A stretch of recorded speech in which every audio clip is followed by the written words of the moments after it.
প্রথমে আপনারা প্লে স্টোরে প্রবেশ করবেন, তারপর ডান পাশে উপরে প্রোফাইল আইকন এখানে ক্লিক করবেন। তারপর দেখেন প্রথমে যে কাজটা করবেন, মোবাইলে যে অপ্রয়োজনীয় আপনার অ্যাপসগুলো ছিল আপনি আনইনস্টল করেছেন, কিন্তু সেগুলো কিন্তু আপনার ফোনের ডিভাইসের ভিতরে এখনও ফাইল হিসাবে আছে। সেটা কিভাবে দেখবেন, সেটা দেখার জন্য ম্যানেজ অ্যাপস এখানে ক্লিক করবেন। তারপর ম্যানেজে ক্লিক করবেন। তারপর দেখেন দিস ডিভাইস এখানে দেখাচ্ছে যেগুলো বর্তমানে ইনস্টল আছে সেগুলো। এখন যেগুলো ইনস্টল নাই, আপনি ডিলিট করেছেন, আনইনস্টল করেছেন, সেগুলো দেখার জন্য এদের দিস ডিভাইস এর নিচে ক্লিক করবেন। দেখেন নট ইনস্টলড এখানে ক্লিক করবেন। দেখেন আমার ফোনে এই অ্যাপসগুলো আমি আনইনস্টল করেছি, কিন্তু আমার ডিভাইস থেকে এগুলো পুরোপুরি বিচ্ছিন্ন হয়ে যায়নি। তো এগুলো আমাকে ডিলিট করতে হবে। তো আমি এক এক করে সিলেক্ট করে ডিলিট করে দিচ্ছি। এভাবে ডিলিট করলে আপনার মোবাইলের অনেক জায়গা খালি হয়ে যাবে। তারপর দ্বিতীয় যে কাজটা করবেন, সেটা করার জন্য আবারও প্রোফাইল আইকনে ক্লিক করবেন।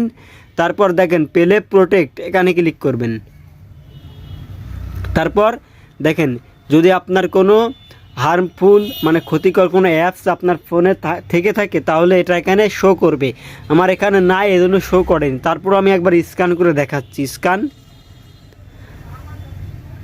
আমার মোবাইলটা স্ক্যানিং চলছে, দেখুন সবাই। দেখেন আমার মোবাইলটি স্ক্যান করে কোনো রকম ভাইরাস তারা পায়নি। তো যখন আপনার ফোনে কোনো রকম ভাইরাস আসবে, পাশে ডিলিট চিহ্ন আসবে, ডিলিটে ক্লিক করলে আপনার এটা ডিলিট হয়ে যাবে। তারপরে যে কাজটা করবেন সেটা হচ্ছে আপনার মোবাইলের আপনার যেই ছবি, যে ভিডিওগুলো অপ্রয়োজনীয় ডিলিট করেছেন, সেগুলো হয়তো আপনারা জানেন যে ট্র্যাশে থাকে বা রিসাইকেল বিনে থাকে, এগুলো আপনি ডিলিট করে দেবেন। তো যারা জানেন না কিভাবে রিসাইকেল বিন বা ট্র্যাশ ডিলিট করতে হয়, তারা আমার ভিডিওটি ফলো করতে থাকুন। তো আমি সেটা করার জন্য গ্যালারিতে প্রবেশ করব। তারপর পাশে 3 লাইন আছে, এখানে ক্লিক করব। দেখেন রিসাইকেল বিন, আপনার ফোনে রিসাইকেল বিন বা ট্র্যাশ যেটাই আসুক না কেন, এদের ডিলিট একটা বক্স চিহ্ন এটা অবশ্যই আসবে। তো আমি রিসাইকেল বিনে ক্লিক করছি।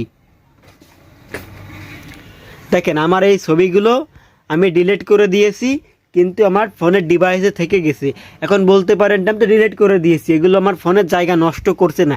ভাই, আপনার ফোনের জায়গা নষ্ট করছে, কারণ এটা আপনার ফোনের ভিতরে আছে। এগুলো যদি আপনি ডিলিট না করেন, তাহলে আপনার ফোনটা অটোমেটিক্যালি হ্যাং করবে। জমতে একসময় অনেক বেশি হয়ে গেলে আপনার মোবাইলের যদি মেমোরি থাকে 32 জিবি বা 64 জিবি, সেগুলো পুরোপুরি লোড হয়ে যাবে, তখন আপনার মোবাইলটি অটোমেটিক্যালি হ্যাং করবে। তো এগুলো আপনি ডিলিট করবেন কীভাবে, চেপে ধরবেন। এবার চেপে ধরে একদম কোনায় অল সিলেক্ট এখানে ক্লিক করবেন। দেখেন 260টা আইটেম আমার এখানে আছে, আমি এগুলো ডিলিট করে দিচ্ছি। অথবা যদি আপনি চান এখান থেকে কোনো আইটেম আপনি আপনার প্রোফাইলে আপনার ডিভাইসে আবার নিয়ে যাবেন, তাহলে রিস্টোরে ক্লিক করলে আপনার সেটা আবার রিস্টোর হয়ে যাবে। তো আমি ডিলিট করবো, এই জন্য ডিলিটে ক্লিক করছি। তারপর যেটা করবেন সেটা হচ্ছে আপনার মোবাইলে অপ্রয়োজনীয় যে ভিডিওগুলো আছে সেগুলো ডিলিট করে দিবেন। আপনার প্রয়োজন নেই কিন্তু রয়েছে, এগুলো আপনার মোবাইলের জন্য অনেক ক্ষতিকর। এই জন্য সবসময় খেয়াল রাখবেন যে প্রয়োজনীয় কিছু ছাড়া অপ্রয়োজনীয় অনেক কিছু, যেমন হোয়াটসঅ্যাপে ঢুকলে অনেক ছবি ডাউনলোড হয়ে যায়, এগুলো কিন্তু আমাদের কাজে লাগে না। হোয়াটসঅ্যাপের বিভিন্ন ভিডিও ডাউনলোড হয়ে যায়, এগুলো কাজে লাগে না। টেলিগ্রামের বিভিন্ন ভিডিও অটোমেটিক্যালি ডাউনলোড হয়ে যায়, এগুলো কাজে লাগে না। এগুলো আপনারা ডিলিট করে দিবেন। তো এই ছিল আজকের ভিডিও। যদি ভিডিওটি ভালো লেগে থাকে অবশ্যই সাবস্ক্রাইব করে যাবেন। ধন্যবাদ।